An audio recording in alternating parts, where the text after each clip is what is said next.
Thank you so much.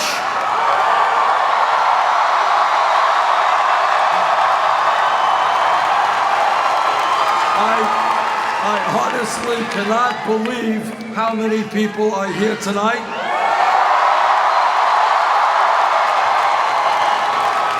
And we have a few thousand people outside who couldn't get in.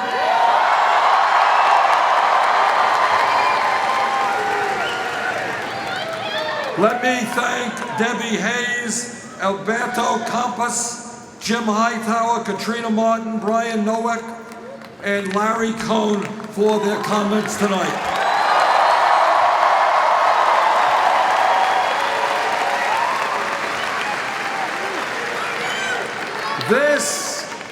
This is a campaign on the move. And your presence here tonight tells me how much energy and enthusiasm we have.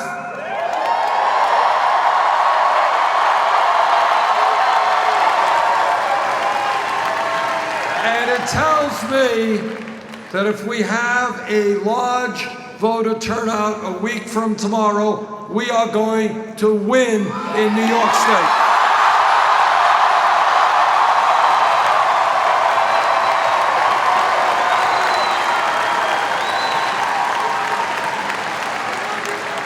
This is a campaign that has won 7 out of the last 8 caucuses and primaries.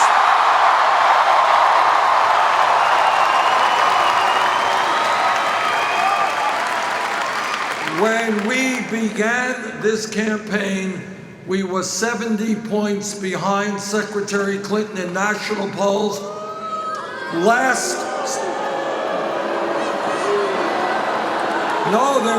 There is a good ending to that story.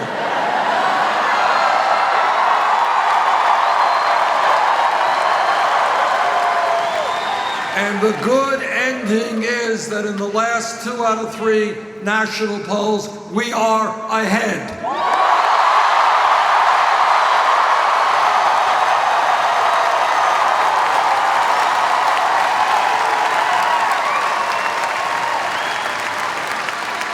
This is a campaign which in the last CNN national poll was ahead of Trump by 20 points.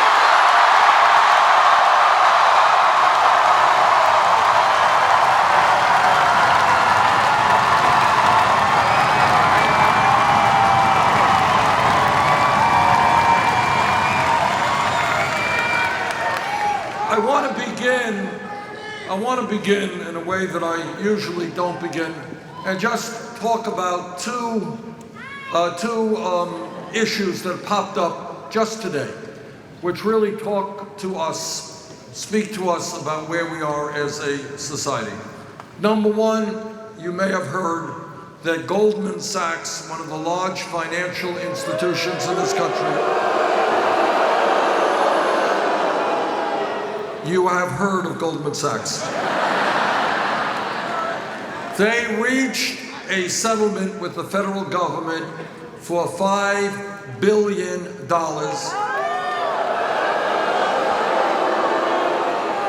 essentially acknowledging that they were selling worthless packages of subprime mortgage loans. They were ripping off the American people. But it's not just Goldman Sachs, it is virtually every other major financial institution in our country. What this campaign is about is thinking outside of the box and raising issues that other politicians refuse to go near.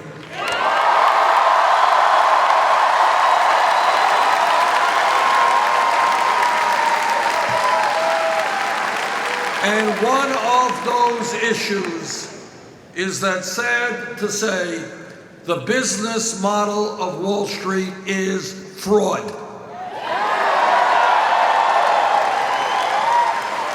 They could care less about small or medium-sized businesses they could care less about consumers in this country. Their only goal is to make as much money as they can for themselves. And that is why we are going to reestablish a 21st century Glass-Steagall legislation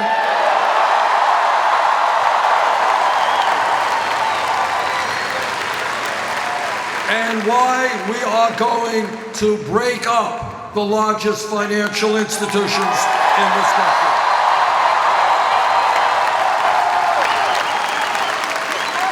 That's issue number one. Issue number two that we dealt with today is just about an hour ago, as I was driving here to this arena, I stopped off at the Communications Workers of American Union Hall to talk to some of the workers there.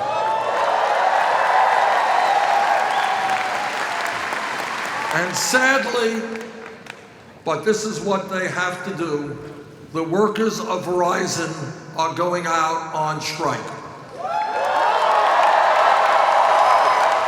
They are going out on strike because Verizon, reflecting what corporate America is doing all over this country, is asking them to pay more for their health care and cutting other benefits.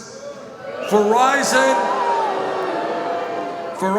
a very profitable corporation, is outsourcing call service jobs to the Philippines. Verizon is not investing in inner cities in Buffalo, New York. And over the years, Verizon has made billions of dollars in profit, but in a given year has not paid a nickel in taxes.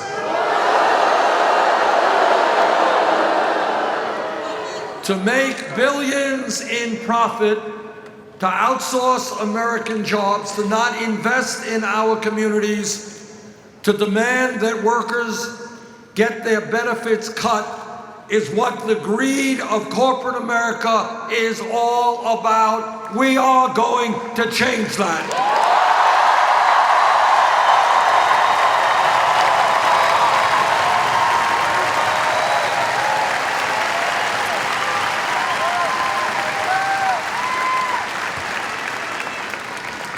This campaign is doing as well as it is because we are treating the American people as intelligent human beings.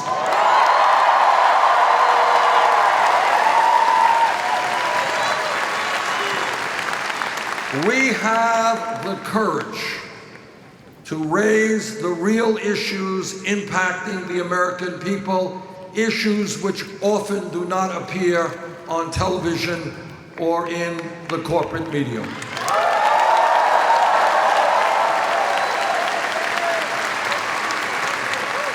And let me say to all of you, perhaps what is most important, it is we and our families who have to determine what reality is, not CNN or ABC.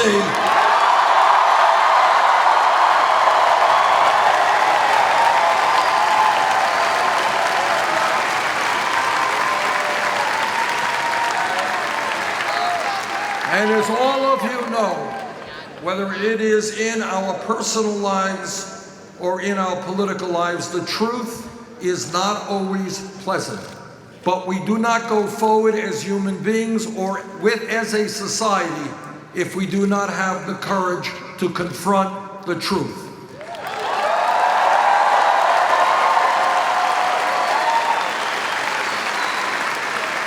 And here is the truth.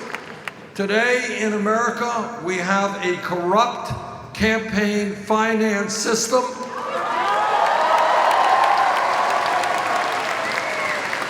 where billionaires and powerful special interests and their super PACs are undermining American democracy. American democracy is supposed to mean one person, one vote. You gotta vote, you gotta vote, you gotta vote.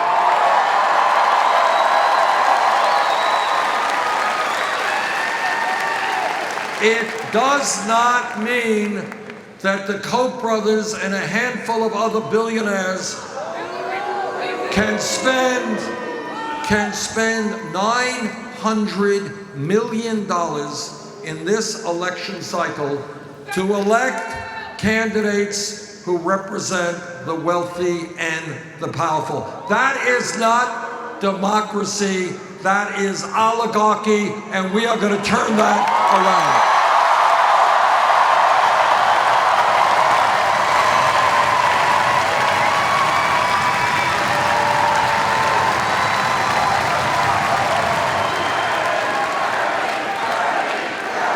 But it is not only a corrupt campaign finance system that we have to transform, it is also a rigged economy.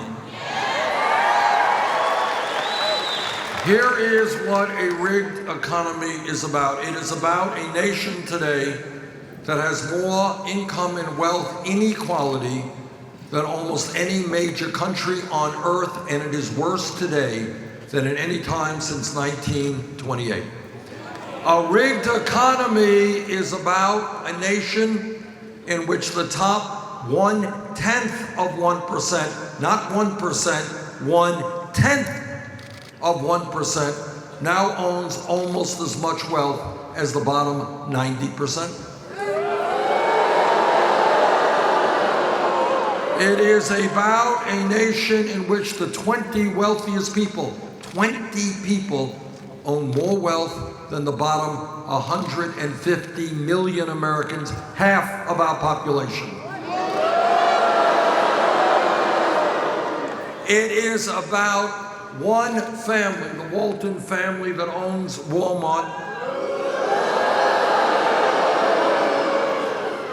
You know the Walton family as well. It's a smart group of people here. Walton family, as you know, owns Walmart, the largest private sector employer in America.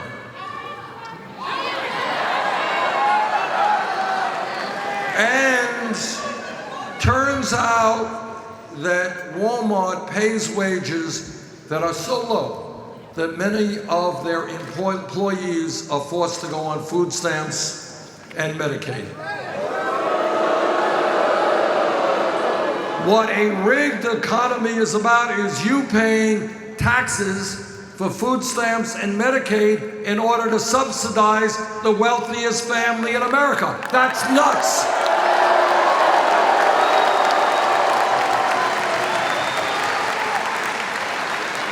So I say to the Walton family, get off of welfare, pay your workers a living wage.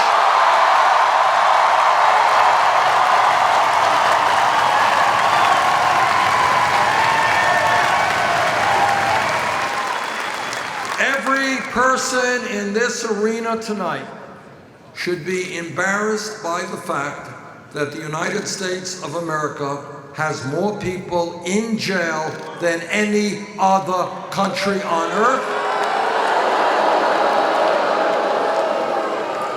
Those people are disproportionately African American, Latino, and Native Americans. And together we are going to end that international disgrace.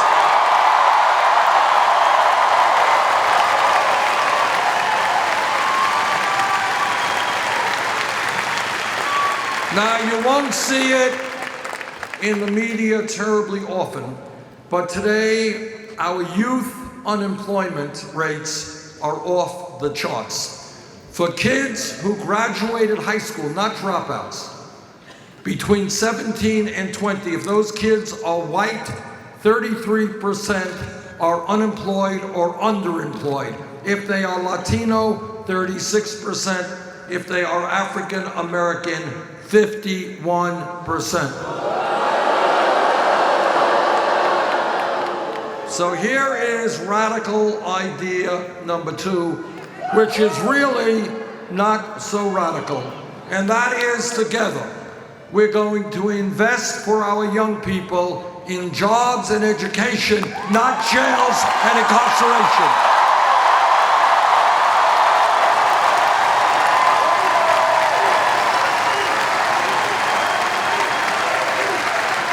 I know that all of you are tired of looking at videos on television where unarmed people, often African American, are shot and killed.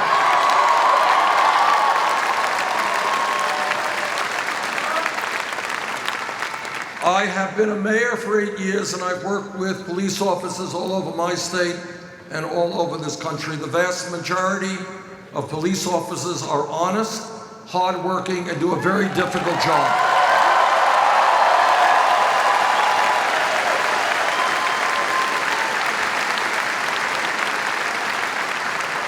But police officers, like any other public official, if they break the law, they must be held accountable.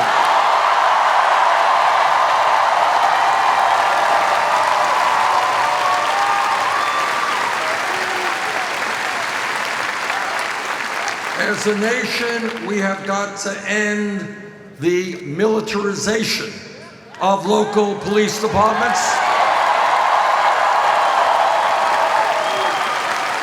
Police departments in America should not look like occupying armies.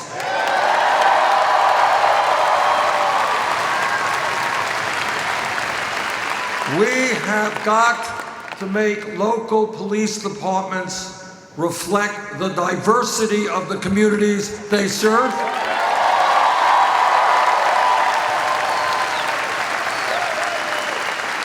We have got to create a situation when police officers all over this country understand that lethal force is the last option, not the first option.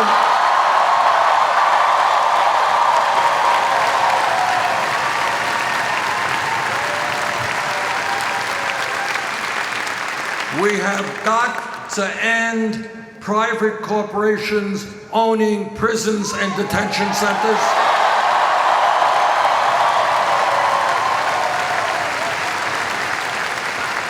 We have got to rethink the so-called war on drugs.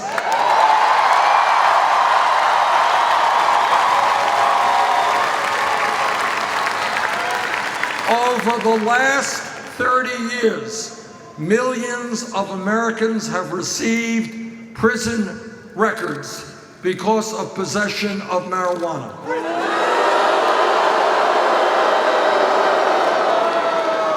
And this has destroyed a whole lot of lives. When you have a prison record, not a prison record, but a police record, it is hard to go out and get a job. And this becomes a racial issue because it turns out that blacks and whites do marijuana at about the same rates, but blacks are 4 times more likely to be arrested.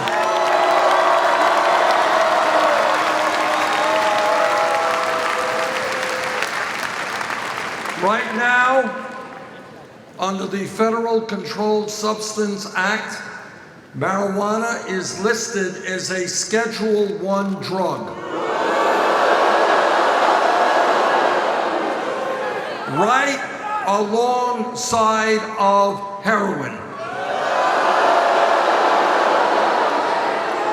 Now, people can argue the pluses and minuses of marijuana, but nobody thinks that marijuana is equivalent to a killer drug like heroin.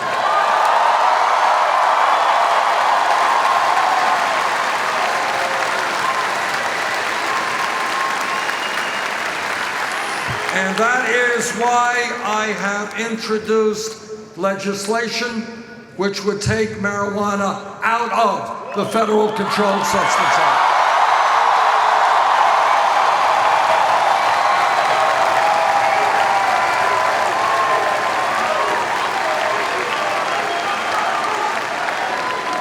Let me say a word about the very strong differences of opinion that I have with Secretary Clinton on a number of important issues.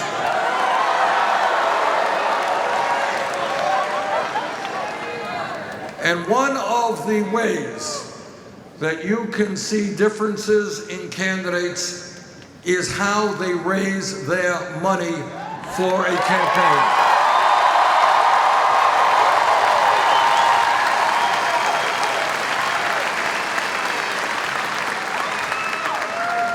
When we began our campaign 11 months ago, we had to make a very important decision.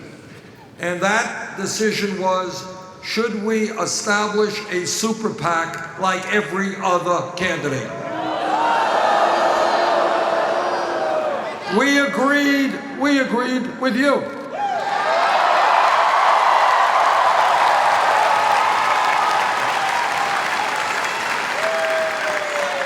And what has happened, what has occurred over the last 11 months is beyond my belief, and something I never in a million years would have thought that I would be telling you.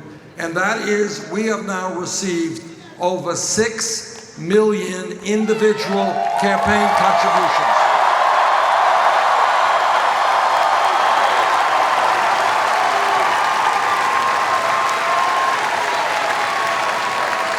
And that number is greater than any candidate in American history at this point in a campaign.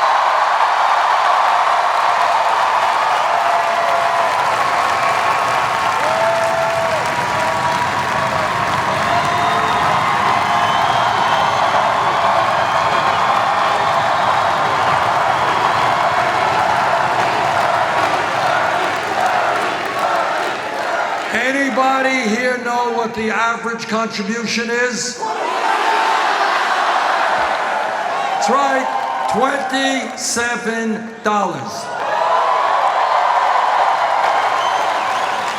And what this campaign is proving is that we can run a winning national campaign without being dependent on Wall Street and the big money interests.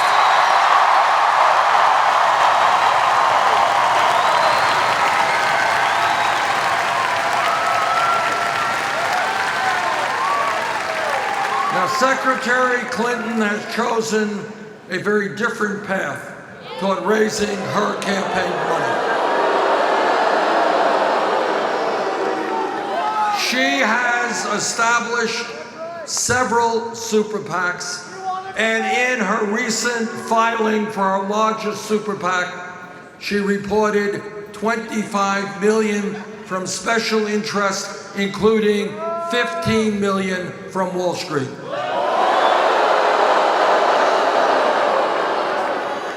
But furthermore, as many of you may know, Secretary Clinton has given a number of speeches on Wall Street to Goldman Sachs and to other financial institutions for $250,000 a speech. Now, $250,000 for an hour or two's work is a pretty good sum of money, I would say. So I figure that if she gets $250,000 for a speech, it must be a brilliant, earth-shattering speech.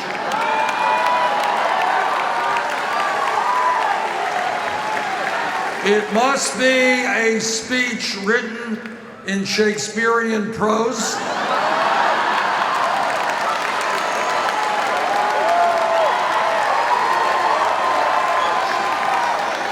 And if that speech was so great, I think she should release the transcript to all of the people.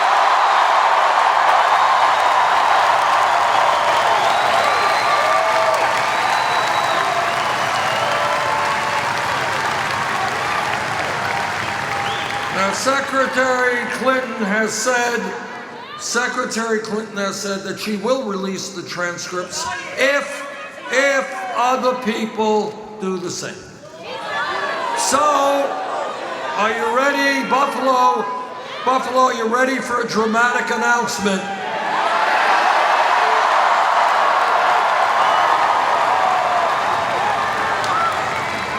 I am prepared to release all of the transcripts of all of the speeches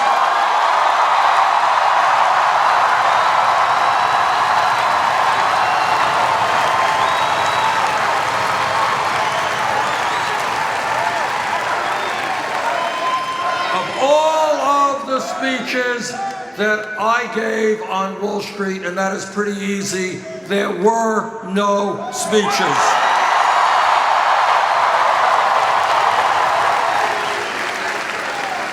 Now, Secretary Clinton and I have also a very strong difference of opinion regarding trade policy in America. Now, I understand that trade policy is not a sexy issue. It does not get covered by the media at all, or virtually at all, but it is enormously important.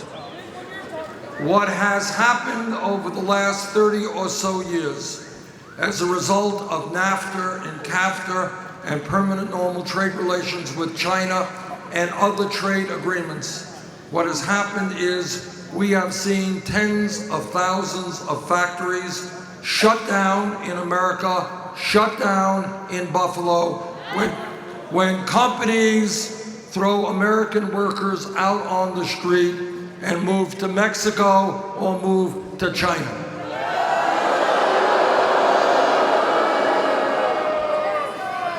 In fact, in Buffalo alone, NAFTA has resulted in the loss of 31,000 manufacturing jobs.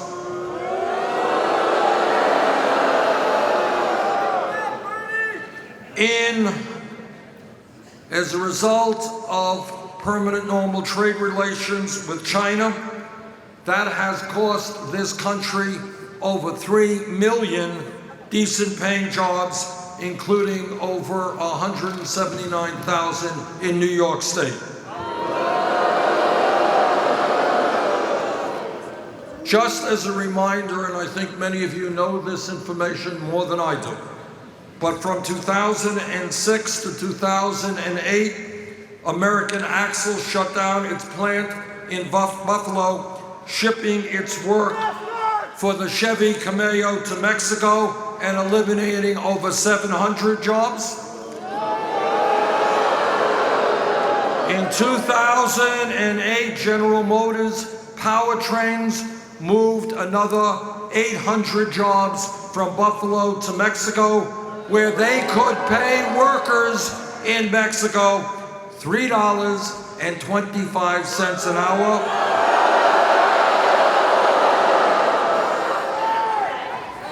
In 2013, Niagara Ceramics threw 110 workers out on the streets because of unfair competition with China. 2003, Motorola moved its circuit board plant from Buffalo to Mexico, and on it goes.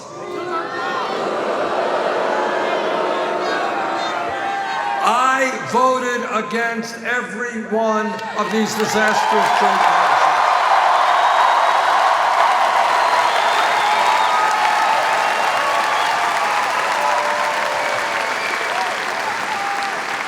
Secretary Clinton supported virtually every trade policy.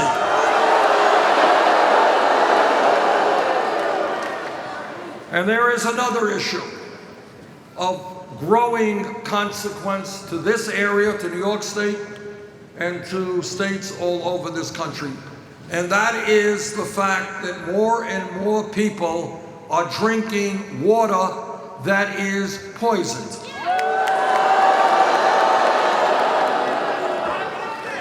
I was in Flint, Michigan.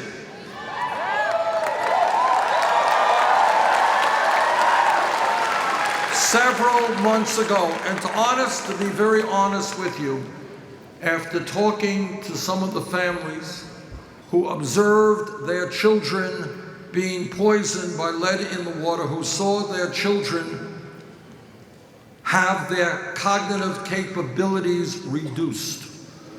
Now imagine being a parent seeing brain damage for your child. I can't think of anything worse than that. But it is not just Flint, Michigan, it is communities all over this country. Now, in my view, when the evidence is overwhelming that fracking is poisoning our water,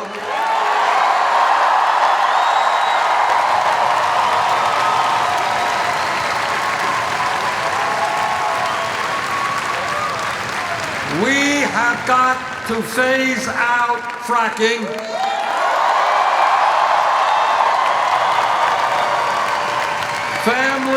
Families in America should not have to worry about whether their water, their drinking water, has toxic chemicals in it.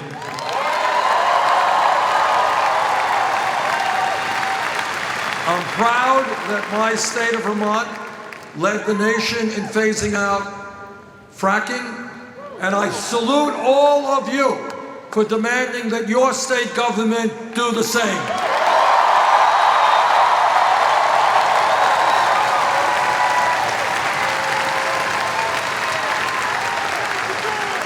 Now, Secretary Clinton and I differ on the issue of fracking. She wants to increase regulations on fracking. That does not go far enough. In fact, Secretary Clinton, when she was Secretary of State, worked with some of the largest fossil fuel companies to push fracking in countries all over the world. That was a mistake. Secretary Clinton and I also disagree on foreign policy issues. In 2002, the most important foreign policy debate in the modern history of America took place. And that debate, of course, was on whether or not we invade Iraq. I listened very carefully to what President Bush and Dick Cheney and all the rest had to say about that war. And not only did I vote against that war, I helped lead the opposition to that war.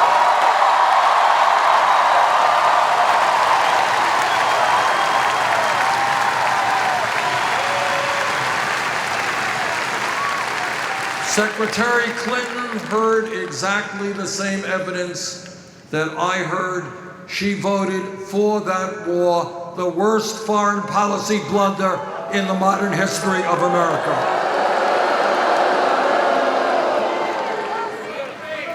This campaign is going to win because we are listening to the American people, not wealthy campaign contributors.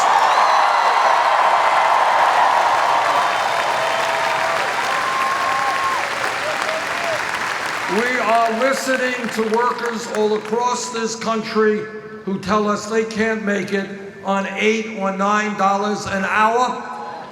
I want to raise the national minimum wage to $15 an hour.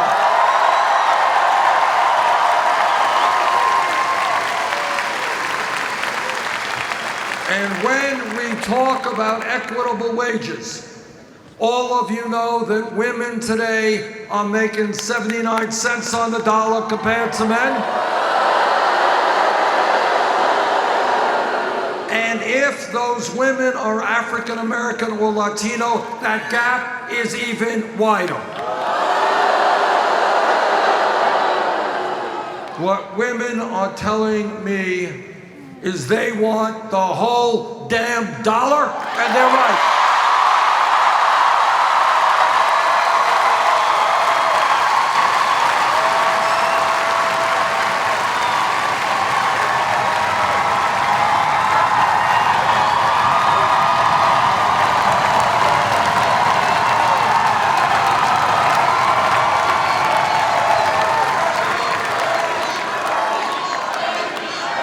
I know that in that struggle, every man in this arena will stand with the women in the fight for pay equity.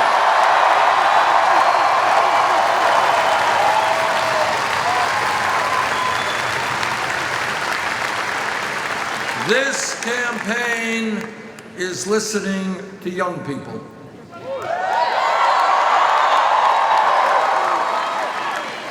And what young people are telling me is, how does it happen with all of the new technology and increases in worker productivity that unless we turn this economy around, your generation, the young people's generation, will likely have, for the first time in the modern history of America, a lower standard of living than your parents.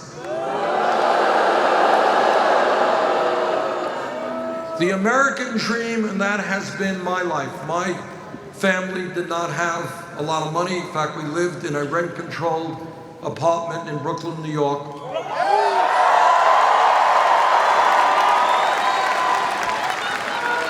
But my dad and my mother worked hard so that we could have, my brother and I could have, a better standard of living than they have.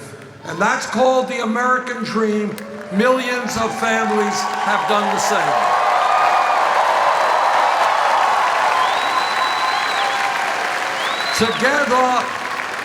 Together, we are not going to allow that dream to end.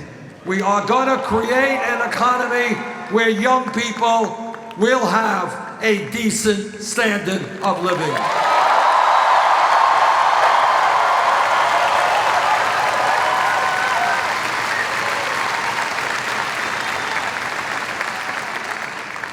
And when you listen to young people, what they tell me is, how does it happen that when we do what we were supposed to do, what our parents wanted, what our teachers wanted, what our community wanted, what our society wanted, and that is to go out and get the best education that we could, how does it happen that because we do the right thing, we end up $30,000, $50,000, $70,000 in debt?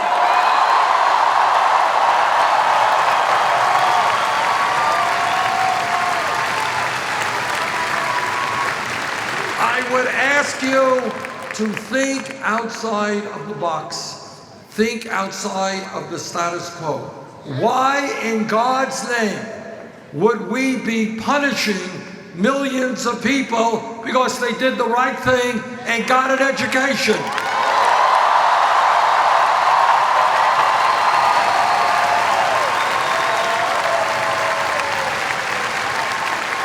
We should be rewarding young people, not punishing people.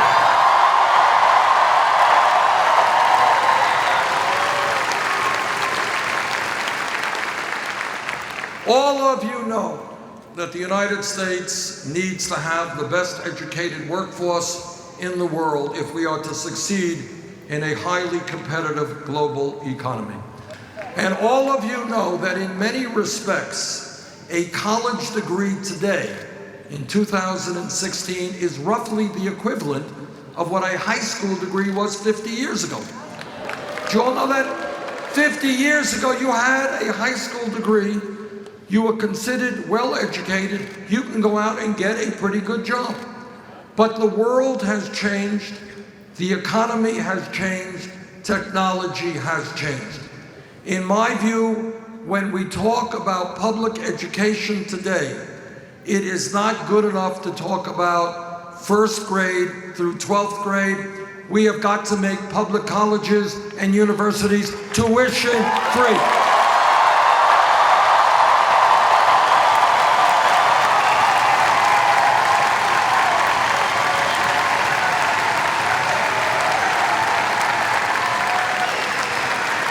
And my friends, do not think or let anybody try to convince you that this is some kind of a radical idea. It is not. There are countries all over the world who are doing that right now, who are investing in their future, in the education of their young people.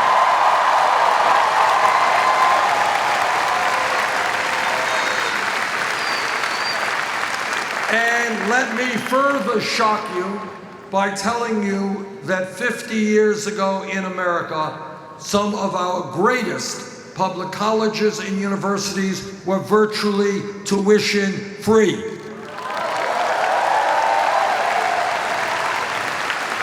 If we could have public colleges and universities tuition-free 50 years ago, don't tell me we cannot do it today.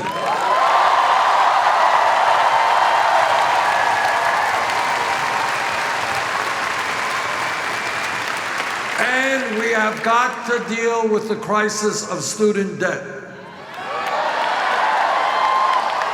Anybody here with student debt?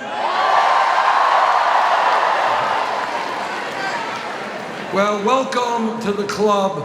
There are millions of people in your boat, and that's why I believe that we should substantially lower student debt by allowing those people with that debt to refinance their loans at the lowest interest rates they can find.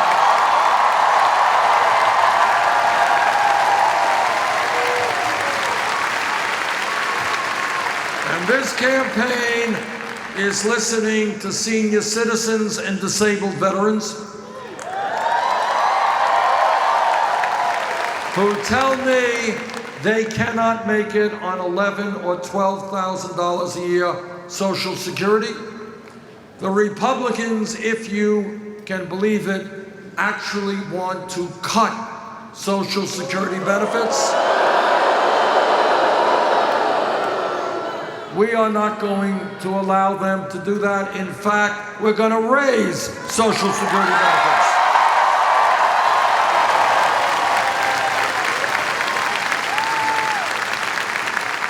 This campaign is listening to the African American community. And they are asking me, how does it happen that we can spend trillions of dollars fighting a war in Iraq that we never should have gotten into, yet apparently we don't have the money to reinvest, to rebuild the inner cities of this country?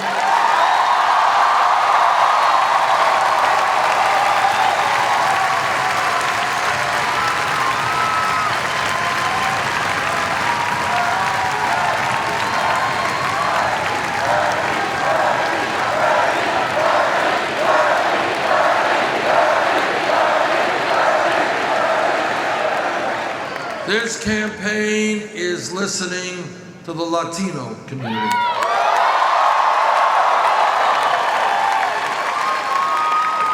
And they are telling me that with 11 million undocumented people in this country, they are tired of being exploited, tired of living in the shadows. I want comprehensive immigration reform and a path toward citizenship.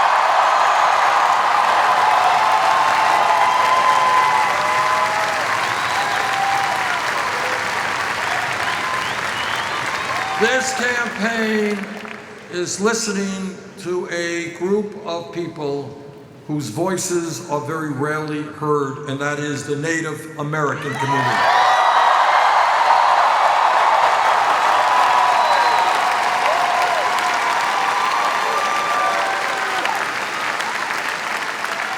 Anyone here who has studied 5 minutes of American history knows that from day one, before we were a nation, when the settlers first came here, that Native Americans were lied to, they were cheated, and the treaties that they negotiated were often broken. Truth is that we owe the Native American people a debt of gratitude that we can never repay.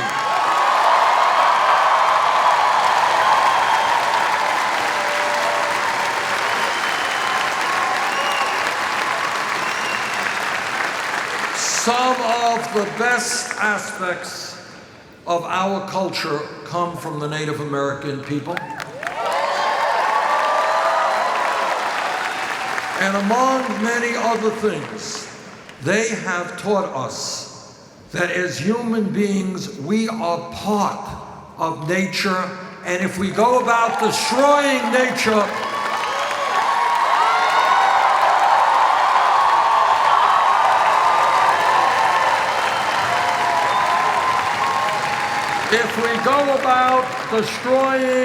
nature, this civilization will not survive. But yet, despite all that we have learned and all that we owe to the Native American people, the truth is that on reservations and in Native American communities all over this country, there is today desperation. Poverty rates, very high. Educational systems, inadequate.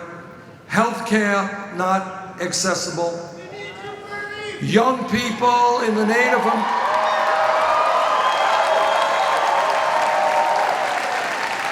suicide rates for young people is shockingly high.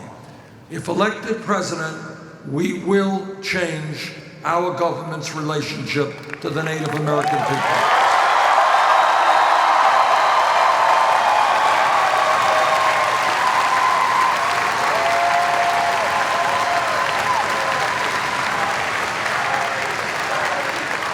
Let me repeat a statement that I have made in the past, which has brought forth a lot of criticism. So let me repeat it again so there is no misunderstanding. I believe that health care is a right of all people, not a privilege.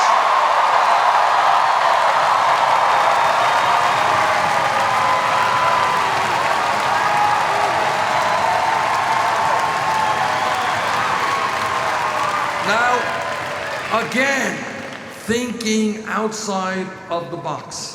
You have to ask yourselves, how does it happen that the United States of America, our great nation, is the only major country on earth, the only one, that does not guarantee health care to all people as a right? Now, I'm on the committee that helped write the Affordable Care Act. It has done some very good things. It has eliminated this obscenity called pre-existing conditions.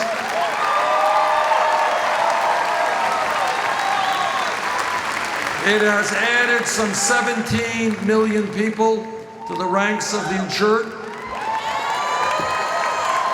And it has done away with discrimination against women in the price they have to pay for health care premiums.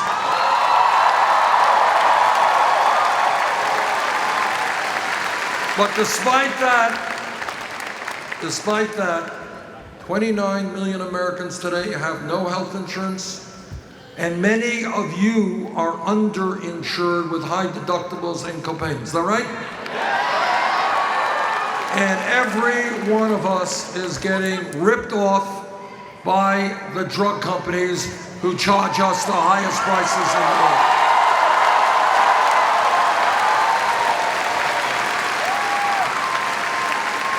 And then on top of all of that, we end up spending far more than any other country per capita on health care. That is why I believe we must move toward a Medicare for all single-payer program.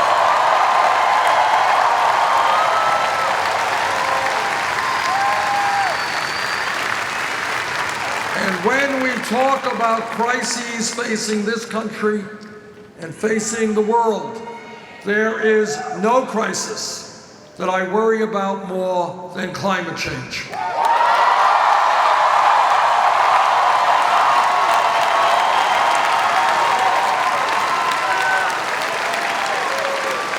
I am a member of the Senate Committee on the Environment.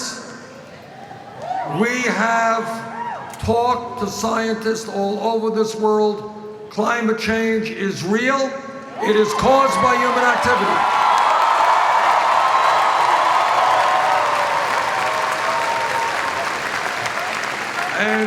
have the moral responsibility to make sure that the planet we leave to our kids and future generations is a planet that is healthy and habitable.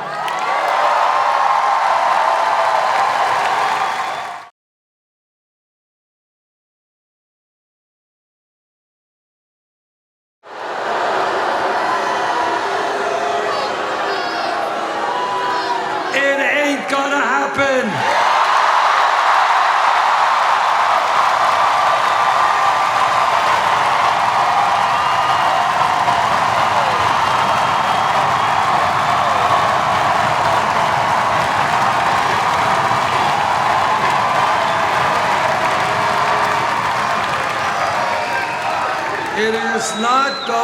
It is not going to happen, because in national poll after national poll, we defeat Trump by double digits.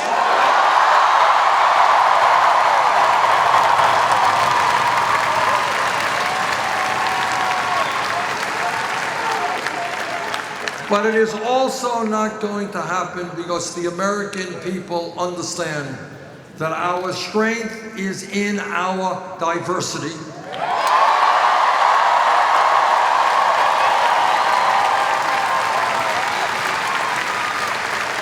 And that we will not allow a Donald Trump to divide us up by insulting Mexicans and Latinos, by insulting Muslims,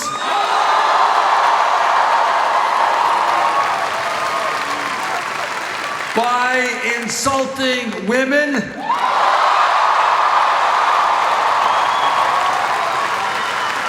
by insulting veterans, by insulting the African American community. And I want you all to remember, because people have forgotten, I want you to remember this, that several years ago, before Trump was a candidate for president, he helped to lead the so-called birther movement.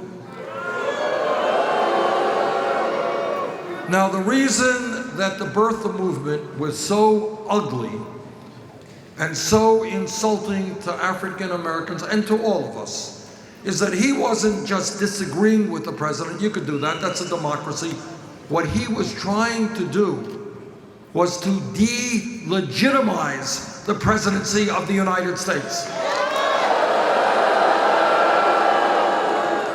What he was saying is that our first African American president was not really qualified to be president because supposedly he was born outside of America. That is a very ugly and vicious thing to do. Donald Trump will not become president because the American people know that coming together in our proud diversity always trumps dividing us up.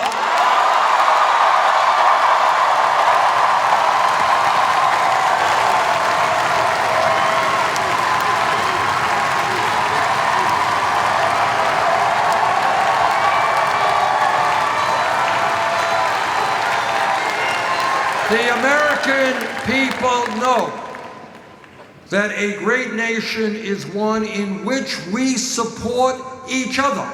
That if your family is in trouble, I've got to be there for you, and if my family's in trouble, you've got to be there for us.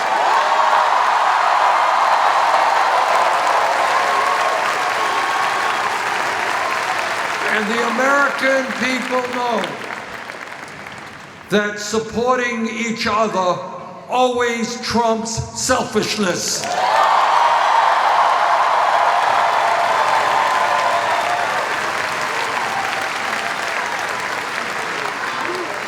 And maybe most profoundly, What the American people know is what every major religion on earth has taught us. And that is whether it is Christianity, Judaism, Islam, Buddhism, whatever it may be, what the great religions have always taught us is that love trumps hatred.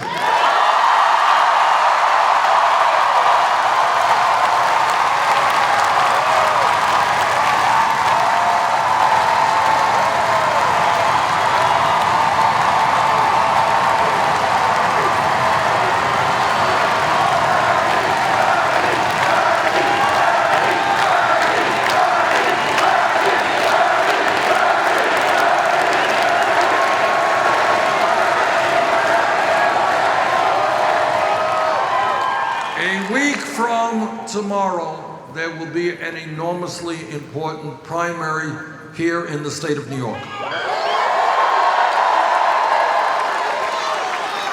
And the people of New York have the possibility of making American history, of making this great state go forward for a political revolution.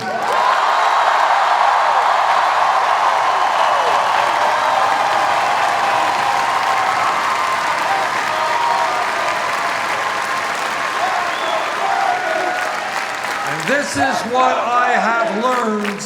This is what I have learned in this campaign so far. And that is when the voter turnout is high, when working people and young people come in and demand that we have a government that represents all of us, not just the few on top. When we have a large voter turnout, we win.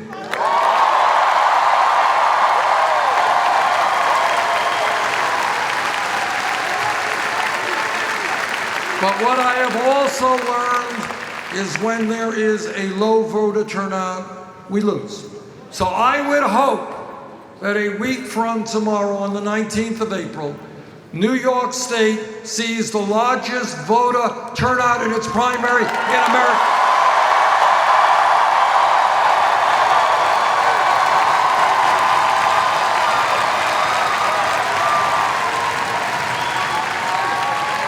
This campaign is not just about electing Bernie Sanders, it is about creating a political revolution. It's not me, it is all of us.